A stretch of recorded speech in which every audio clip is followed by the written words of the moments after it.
Hello and welcome to part 2 of Patterns of Inheritance. In part 1 we introduced Gregor Mendel, we talked about monohybrid crosses, Punnett squares, and pedigrees. So let's begin with talking about the dihybrid cross. The dihybrid cross examines two separate traits in a single cross. For example, in pea plants, there is a trait for round or wrinkled seeds and a trait for yellow or green seeds. We can take a plant that is dominant for both, so it has round and yellow seeds, and cross it with a plant that is homozygous recessive for both, which would have wrinkled and green seeds. When you cross these two pure breeding parents together, the F1 generation would be hybrids. They would have round and yellow seeds, but they would be heterozygous for the trait. If you then cross these two hybrids and follow both traits, you are doing a dihybrid cross. It turns out there would be 4 possible phenotypes that you would get with this cross. You could get yellow round seeds or yellow wrinkled seeds, green round seeds or green wrinkled seeds. So those are the 4 phenotypes here shown at the bottom of this image.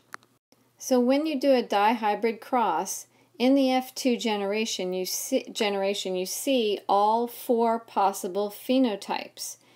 And it turns out that you end up with 9 that show the dominant phenotype for both traits. 3 will show the dominant phenotype for the first trait and recessive for the second. And 3 will show recessive for the first trait and dominant for the second. And 1 will show recessive for both traits.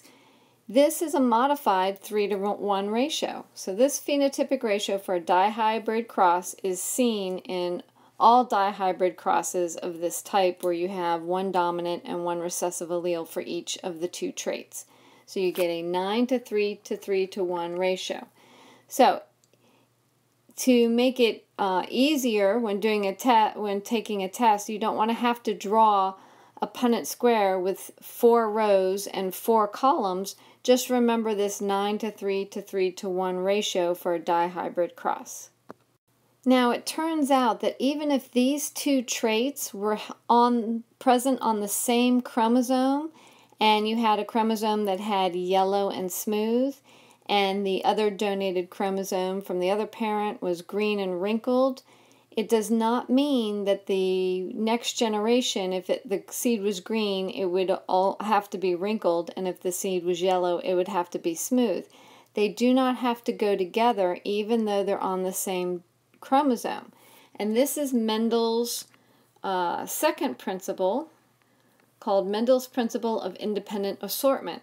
Alleles of each gene will segregate independently. How is this possible?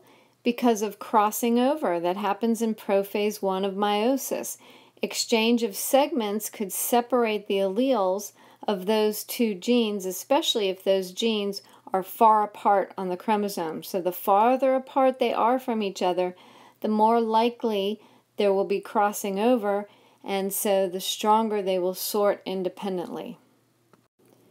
Now, let's say you have a purple-flowered plant, but you don't know if it's a homozygous dominant or a heterozygous. You don't know if it's pure breeding or a hybrid. How would you figure that out? How did Mendel test to make sure his plants were pure breeding or hybrids? He did what's called a test cross. A test cross is when you cross an unknown genotype. It's displaying the dominant phenotype, but you don't know if it's homozygous or heterozygous. So you cross it with a homozygous recessive. In this way, if any offspring show the recessive trait, then you know that that unknown parent was heterozygous. That's illustrated here. Here we have our purple flower, and we don't know if it's homozygous dominant or heterozygous. So we cross it with a homozygous recessive, and these are the 2 possible Punnett squares that you can get. If the unknown purple parent is homozygous dominant, then all of the offspring will be purple. But if you get any white flowered plants at all, then that would mean that that purple flowered parent is a heterozygous. In fact, when you cross a heterozygous with a homozygous recessive, you get a 1-to-1 ratio, 50% chance that you will have the recessive phenotype. Okay, so now let's look at the extensions to Mendel. Most situations are not so cut and dry as having a dominant allele and a recessive allele, and one masks the other and everything looks so nice and neat. It's actually a lot more complex than that. So let's take a look at the extensions to Mendel. The first one we'll talk about is called polygenic inheritance. You should already know that poly means many, so polygenic inheritance is the case where multiple genes are involved in controlling the phenotype of one trait. These traits show continuous variance and are referred to as quantitative traits. Let me explain what that means using a couple of examples. The first one is height in humans. The more dominant alleles you have in the genes controlling the trait for height, then the taller you will be. The more recessive alleles you have, then the shorter you will be. Most people will have more heterozygous conditions than they will have homozygous, so they'll have a mixture of dominant to recessive alleles. So most people will fall somewhere in the middle of height. So what happens is you get this sort of bell-shaped curve. This is called the normal curve.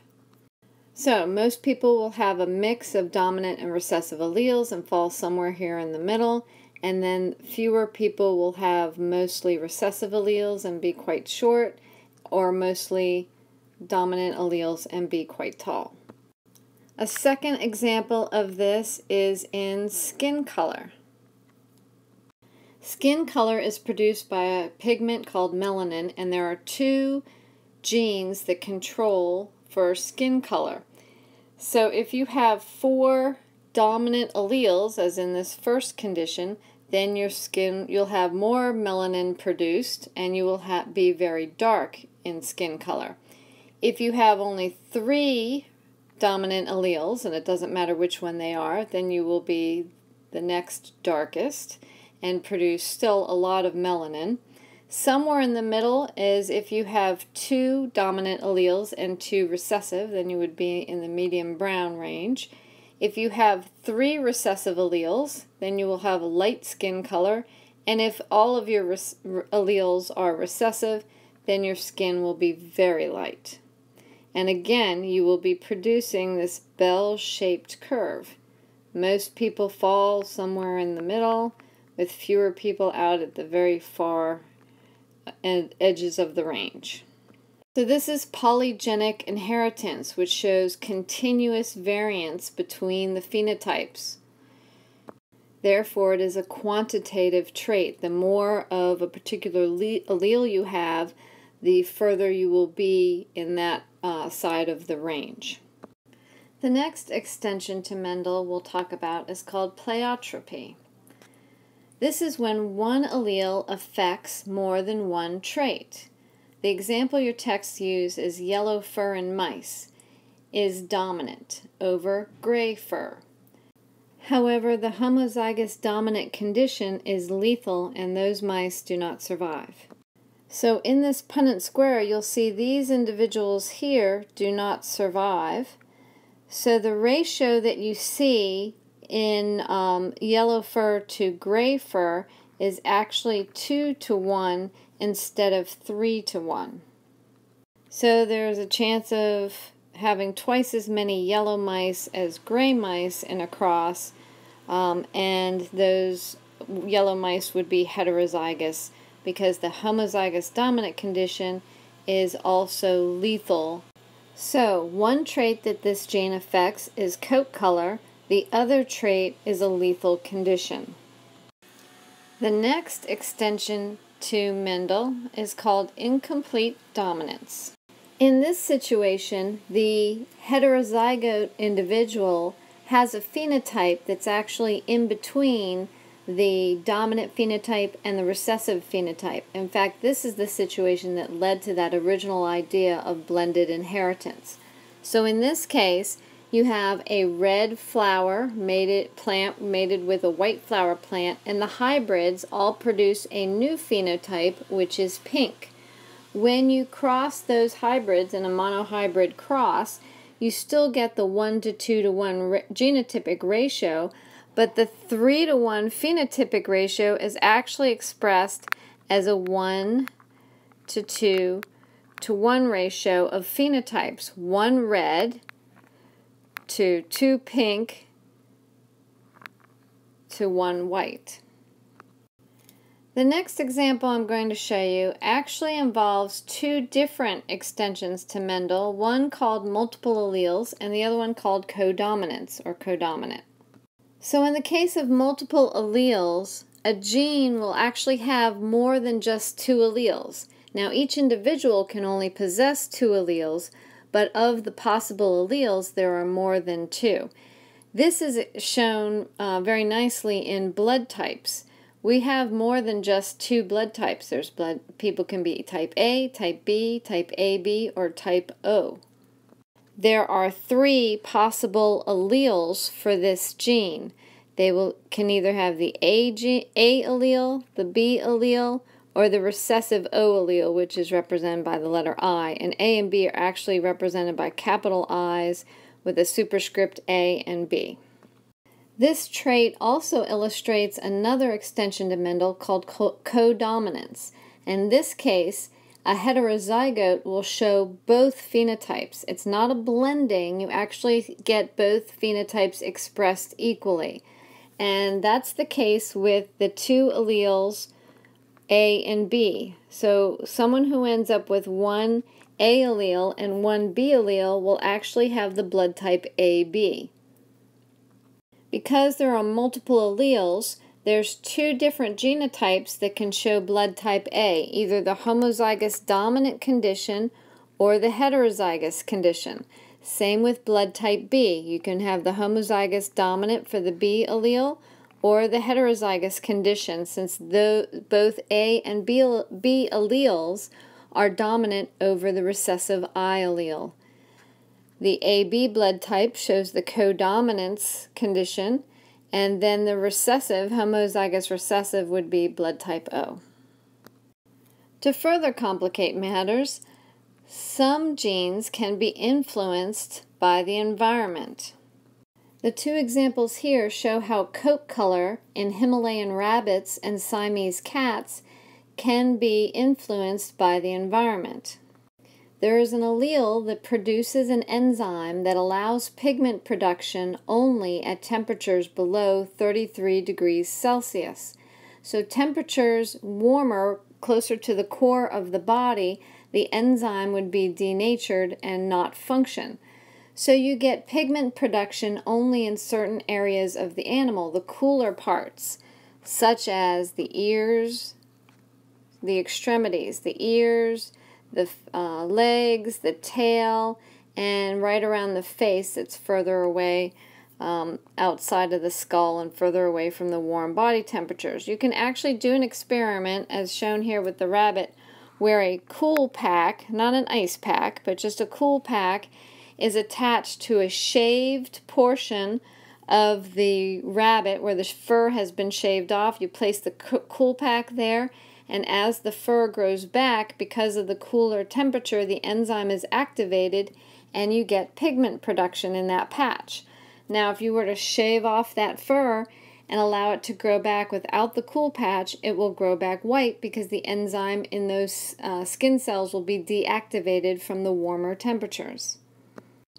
The last extension of Mendel we will talk about is called epistasis. The products of some genes will interact with each other to influence phenotype.